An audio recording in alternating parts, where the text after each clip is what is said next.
Salut à tous, on se retrouve pour une vidéo avant-match concernant le Classico qui aura lieu pour la finale de la Copa del Rey. Le moment est enfin arrivé. Vous ne pouvez pas vous imaginer à quel point j'ai attendu ce match-là. Ça fait des semaines et des semaines qu'on est au courant, qu'on attend cette finale, le troisième Classico de la saison. Et puis surtout, là, on est dans la toute dernière ligne droite. On verra désormais si le Barça pourra faire le triplé ou non. Dès ce samedi soir, on aura une réponse. Si le Barça perd, les espoirs de triplé seront déjà cuits, mais s'il gagne, on va y croire plus que jamais. Alors, déjà, j'aimerais commencer à parler des enjeux de ce match-là. Si on regarde du côté du Barça, c'est évident. On sait très bien que le Barça vise le triplé, encore une fois, comme je l'ai dit. Mais de manière générale, je pense qu'on ne se rend peut-être pas forcément compte de l'enjeu de ce match-là. Ici, c'est une finale face au Real Madrid. On sait que le Barça va enchaîner ensuite 2 matchs face à Inter Milan et encore un match face au Real Madrid en Liga. Il y aura un gros enchaînement. L'idée ici, c'est de remporter un titre, remporter un Classico. Donc c'est déjà 2 grandes raisons de gagner ce match-là. En plus de ça, viser le triplé. En plus de ça, surtout, continuer à rester en confiance. Parce que si tu gagnes ce match-là, tu vas arriver face à l'Inter Milan en grande confiance, sûr de toi. Et à ce moment-là, tu auras plus de chances de pouvoir gagner. Parce qu'on sait que le Barça, d'un point de vue jeu, a son système de jeu qui est très clair. Tout est déjà mis en place par Hansi Flick. Il n'y a pas de modifications qui vont être faites par le coach, mais surtout quelques ajustements. Donc, c'est surtout une question de mental, une question de confiance. Et à ce moment-là, tu pourras faire le plein comme il se doit. En plus de ça, le Barça pourra aussi continuer à asseoir son ascendant psychologique face au Real Madrid. Et tu es quasiment sûr de gagner aussi en Liga parce que là, tu vas complètement tuer le Real Madrid. Qui, eux, justement, de leur côté, en termes d'enjeu, c'est aussi très très important. Ils peuvent d'un côté détruire les rêves du Barça pour un triplé et ça je pense que ça peut les rendre très très heureux, mais à côté de ça surtout sauver leur saison. On sait qu'avec des champions ça a été assez catastrophique pour eux, ils se sont fait sortir en quart de finale mais d'une manière assez brutale. Et puis, quand on regarde en championnat, ils ne sont pas premiers. En Supercopa, ils ont perdu et été humiliés par le Barça. Et maintenant, en Copa, ils peuvent gagner un titre. En un match, ils peuvent gagner un titre. Ça se joue là-dessus. Et par rapport à ça, on sait très bien qu'ils donneront tout. Et puis imaginez par exemple que le Real Madrid gagne ce match-là. Ils auront encore beaucoup plus d'espoir pour la Liga aussi. Et pour battre à nouveau le Barça vu qu'ils l'auront déjà fait une fois à ce moment-là. Vous comprenez bien que ce match-là est le tournant de la saison. D'un côté, tu as le Barça qui peut se diriger vers le triplé, qui peut tout rafler par la suite s'il gagne ce match-là. Et de l'autre côté, tu as le Real Madrid qui peut sauver sa saison. Et au final, malgré tout ce qu'on a dit sur eux, peut-être qu'ils vont finir par s'en sortir comme ils l'ont très souvent fait. Donc le Barça doit tuer les espoirs du Real Madrid, comme le Real Madrid doit tuer les espoirs du Barça. On verra qui va finir par le faire. Maintenant qu'on a dit tout ça, on va commencer en parlant du Real Madrid et je vous préviens, je vais parler quand même beaucoup du Real Madrid parce que j'ai beaucoup de choses à dire. Dans un premier temps, quand on regarde la dynamique récente, évidemment, elle est catastrophique. Déjà en Ligue des Champions, j'en ai rapidement parlé, ils se sont fait humilier par Arsenal lors du match aller 3-0. Ça a été déjà très violent pour eux, mais le match retour, pour moi, c'est encore pire. Parce qu'on nous parlait d'une remontada, les joueurs du Real Madrid le disaient tous, ils en ont fait des interviews, et même ils ont fait beaucoup de publicité par rapport à ça, sur les réseaux, ils en ont énormément parlé, et au final, ils se sont fait taper 2-1. Ils ont carrément perdu aussi le match retour et à aucun moment ils ont été proches de réaliser une remontada. À aucun moment ils ont trouvé une solution face à Arsenal. Et ils ont prouvé à nouveau que cette saison, dans le jeu, c'est trop faible et plus que ça. Ce qui est important à prendre en compte, c'est que d'un point de vue mental, on voit des joueurs qui baissent les bras, alors qu'auparavant le Real Madrid, même lorsque dans le jeu ce n'était pas top, ils arrivaient toujours à croire en eux, à avoir une bonne confiance et finir par faire la différence lorsqu'il le fallait. Mais là, quand tu regardes dans les faits, ça n'a pas été le cas. Ensuite, en Liga, ils ont su un tout petit peu relever la tête de l'eau, mais c'est encore très léger. Mais c'est encore trop léger. Parce que quand on regarde, c'est une victoire 1-0 face à l'Athletic Bilbao, arrachée dans le temps additionnel. Alors, de manière générale, ils ont dominé, ils ont été au-dessus, mais tout de même, il a fallu un exploit individuel de Federico Valverde pour pouvoir gagner ce match-là. Et puis, face à Retafe, tu gagnes 1-0 à l'extérieur. Mais quand on regarde en fin de match, Thibaut Courtois a sauvé son équipe. Regardez toutes ces situations très dangereuses où Retafe aurait pu marquer plusieurs buts dans ce match-là au final. Ils auraient même pu gagner ce match-là. Ils ont été au-dessus. Alors certes, Carlo Ancelotti avait fait tourner dans ce match-là, mais il faut tout de même le prendre en compte. Et puis, pire que ça, il y a aussi des blessés qui se sont ajoutés lors de ce match-là. On parle de David Alaba qui sera donc plus présent. Le problème, c'est que Ferland Mendy est déjà pas apte pour jouer ce match-là. Donc tu auras certainement Fran Garcia qui va jouer, alors que Carlo Ancelotti ne lui fait pas du tout confiance. Et puis, Eduardo Camavinga aussi s'est blessé et c'est une fin de saison pour lui. J'ai pas envie de dire vraiment que c'est un coup dur parce que cette saison, il est très mauvais, tout comme David Alaba d'ailleurs. Hein. C'est deux joueurs quand même qui posent beaucoup de problèmes. Mais en tous les cas, tu as une option en moins et il faudra encore réfléchir. Peut-être qu'il aurait pu jouer au poste de latéral gauche, je ne sais pas. En tout cas, ce ne sera pas Camavinga non plus. Maintenant qu'on a dit tout ça, n'oubliez pas une chose.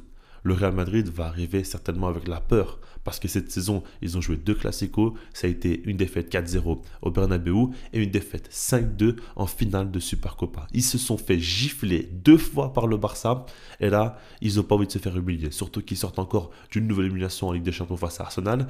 C'est pas leur saison du tout, donc là, ils ont de quoi avoir peur. Une dernière chose que j'aimerais mentionner, c'est l'état du vestiaire du Real Madrid. Alors déjà, on entend beaucoup de rumeurs, notamment au niveau des médias, disant que le vestiaire a lâché Carlo Ancelotti, qu'il va certainement quitter le Real Madrid. On ne sait pas quand, peut-être après la finale s'il y a une défaite, mais très certainement en fin de saison, quoi qu'il arrive. Et par rapport à ça, on ne sait pas trop dans quel état ils sont. En tout cas, une chose est claire, et là je vais m'appuyer sur quelque chose de factuel, c'est que Thibaut Courtois avait pris la parole après l'élimination face à Arsenal en Ligue des Champions et avait dit que certains joueurs jouent beaucoup plus pour eux-mêmes que pour l'équipe. Et il a certainement parlé de l'attaque des offensifs comme notamment Mbappé, Vinicius, Bellingham ou même Rodrigo qui ne font pas assez d'efforts pour l'équipe et jouent que pour eux. Donc il n'y a pas d'équipe et plutôt des individualités. C'est ce qu'il avait dit à ce moment-là. Et ça, pour moi, ça montre bien que déjà les joueurs ne s'entendent pas forcément entre eux, ne sont pas satisfaits du rendement des uns des autres. Et puis, on sait aussi qu'ils ne sont pas non plus très friands du système mis en place par Carlo Ancelotti, n'y croient pas forcément. On voit souvent par exemple Bellingham se plaindre énormément par rapport aux consignes de Carlo Ancelotti. On avait pas mal de séquences par rapport à ça. Et donc ça montre que l'atmosphère est très mauvaise au sein du Real Madrid. Quand on empile tout ce que je vous ai dit, ça fait énormément. Et par rapport à ça, évidemment qu'ils n'arrivent pas du tout dans les meilleures conditions. Mais si on parle de jeu ici, je pense qu'Ancelotti a au moins une chose positive, c'est que vu tous les mauvais résultats, dans ce match-là, il peut se permettre tout ce qu'il veut. Il sait qu'il va certainement quitter le Real Madrid, il sait que aujourd'hui les 4 fantastiques en attaque n'ont pas du tout fonctionné, n'ont pas du tout réussi à réaliser une grande saison jusqu'à présent, donc pourquoi pas tenter quelque chose de différent face au Barça. Dans tous les cas, il avait déjà tenté son plan initial 2 fois et 2 fois il s'est fait humilier. Alors ici, moi je suis quasiment persuadé qu'Ancelotti va mettre sur le banc l'un des 4 offensifs. Et ça sera certainement Rodrigo qui va être sacrifié, comme pratiquement toujours lors de cette saison. En tout cas, c'est comme ça que je l'imagine. Je pense qu'il va surtout renforcer son milieu de terrain qui est en grande difficulté. Quand on sait qu'au Barça, justement, on excelle à ce niveau-là, le matching est beaucoup trop délicat pour eux. Et à ce moment-là, je pense qu'ils vont vouloir faire une différence là-dessus. Certainement que renforcer le milieu de terrain et alléger un petit peu l'attaque pour pouvoir avoir plus d'efforts fournis sur le terrain, ce sera le plan. Et puis de manière générale, je pense qu'il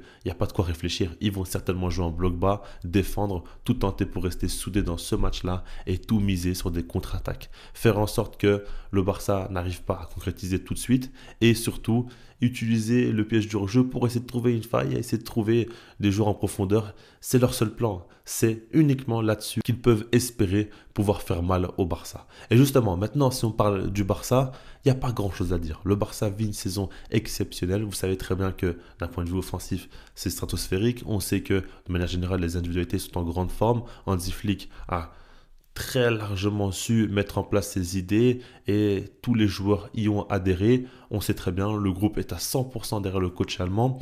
Mais par rapport à tout ça, ici dans ce match-là, ce n'est pas une question de tactique, ce n'est pas une question de jeu. Pour moi, c'est avant tout et pour tout une question de mental. Parce qu'en soi, comme je vous l'ai dit, le Barça a giflé 2 fois le Real Madrid cette saison.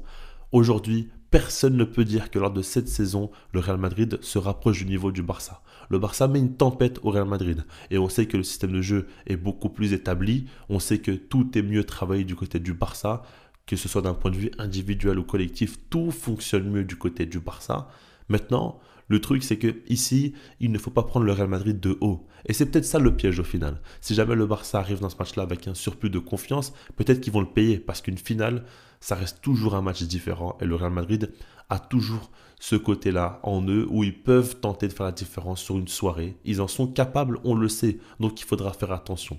Et puis ce que j'aimerais dire, et ce qui est important, c'est que oui, quand tu vois la fébrilité du Real Madrid à tout point de vue, que ce soit d'un niveau défensif ou de manière générale par rapport à tout ce qu'ils ont subi, tout ce que je vous ai dit dans cette vidéo jusqu'à présent, je pense que le Barça doit appuyer là-dessus et doit commencer plus que jamais avec une énorme intensité en jouant extrêmement haut et le piège du hors-jeu évidemment qui doit être mis en place avec une ligne défensive très très haute et à ce moment-là l'idée sera de marquer le plus vite possible. Je pense que si le Barça arrive à marquer un but très rapidement, ils pourront à nouveau humilier le Real Madrid parce qu'ils peuvent couler à ce moment-là. On sait que tout ne va pas de leur côté le Real Madrid et si jamais ils encaissent le premier but, ça va être très difficile pour eux de surmonter ça d'un point de vue mental.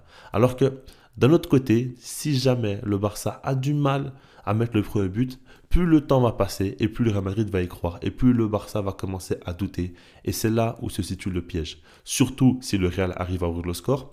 Bon, après en soi, c'est pas quelque chose qui me fait peur parce que je pense que le Barça a déjà montré qu'ils peuvent remonter n'importe quel score. Mais en tout cas, si c'est un match assez fermé où le Real défend très très bas sur le terrain et le Barça n'arrive pas à concrétiser, il y a beaucoup de déchets à la finition comme on a vu pas mal de fois cette saison. Pas dans les grands matchs, mais dans beaucoup de matchs aussi on a vu où le Barça, notamment face à Mallorca encore très récemment, où ils ont croqué. Après, il n'y a pas d'équipe type, mais vous avez compris dans l'idée. C'est une possibilité. Courtois fait tout de même une très grande saison et c'est la valeur sûre numéro 1 du Real Madrid cette saison. On sait qu'il peut sauver des matchs à lui tout seul. Après, on l'a vu que ce n'est pas toujours suffisant parce que le Real Madrid est tellement mauvais défensivement qu'il ne peut pas non plus tout faire. Mais vous comprenez là où je veux en venir. C'est important du côté du Barça de marquer le premier but le plus vite possible et puis surtout d'arriver avec une mentalité où tu veux écraser ton adversaire. Si c'est 1-0 ou 2-0 ou 3-0, il faut continuer à attaquer et puis mettre la plus grande humiliation possible pour que ça rentre dans l'histoire. Parce que d'un côté aussi, ce qu'il faut se dire, c'est que on joue une finale de Copa, on joue le triplé, etc. Mais on joue aussi l'ascendant psychologique face au Real Madrid. Il faut profiter du fait que cette saison, ils sont faibles. Cette saison, ils sont en grande difficulté pour passer devant eux. Et pour que même la saison prochaine, ils aient peur du Barça. À ce moment-là, ce sera une grande réussite. Quand on parle du début de saison avec les attentes des deux côtés, tu avais le Real Madrid où Mbappé est arrivé, où ils venaient de gagner la Liga et la Ligue des Champions, ils ont fait un doublé et tout le monde disait qu'ils avaient dominé le football pendant des années et des années. Et de l'autre côté, le Barça avec une équipe en crise, Xavi qui venait de quitter le club, Hansi Flick qui venait d'arriver, c'était un nouveau projet auquel il fallait donner du temps. Au final, ça n'a pas été le cas, ça n'a pas été tout ça. Le Barça est largement au-dessus, joue le triplé et proche d'arriver sur le toit de l'Europe à nouveau 10 ans après, alors que le Real Madrid est en train de couler et tombe en crise. On a l'impression qu'ils doivent changer énormément de choses, que ce soit en termes de coach ou de staff ou même en termes d'effectifs pour qu'ils puissent retrouver un haut niveau et être compétitifs. C'est fou. Dans le football, tout va très vite parce qu'il faut se dire que même lors de cette saison, le Real Madrid peut encore réaliser le doublé. Ce serait juste dingue par rapport au niveau catastrophique qu'ils affichent. Ils pourraient voler 2 titres au Barça. Et ça, honnêtement, ça va être difficile à le digérer. Donc voilà, par rapport à tout ça, le Barça doit gagner ce match-là, doit même, je dirais, gifler le Real Madrid. Il ne faut pas y aller avec des demi-mesures ou avec des pincettes. Il faut gifler cette équipe comme on l'a fait 2 fois, jamais 203. Et puis on le fera une 4e fois parce qu'on est le Barça en Liga. Et voilà, c'est comme ça que ça va se passer et pas autrement. Personnellement, c'est la première fois qu'il y a un Classico, surtout en finale, où je suis autant serein, autant en confiance. Et c'est peut-être un piège encore une fois, mais je vous dis la vérité, moi je ne stresse pas jusqu'à présent parce que le Barça a toutes les armes pour battre le Real Madrid. Ils ont tout. Donc là, se rater dans un tel match, ce serait une catastrophe et franchement, j'en voudrais énormément aux joueurs. Parce que là, il n'y a pas d'excuse. Il faut le faire, un point, c'est tout. On verra comment ça va se passer. J'ai hâte de voir ce match-là, d'en faire une vidéo débrief, etc. Je vous laisse là-dessus. Et puis sinon, moi, je vous dis peace.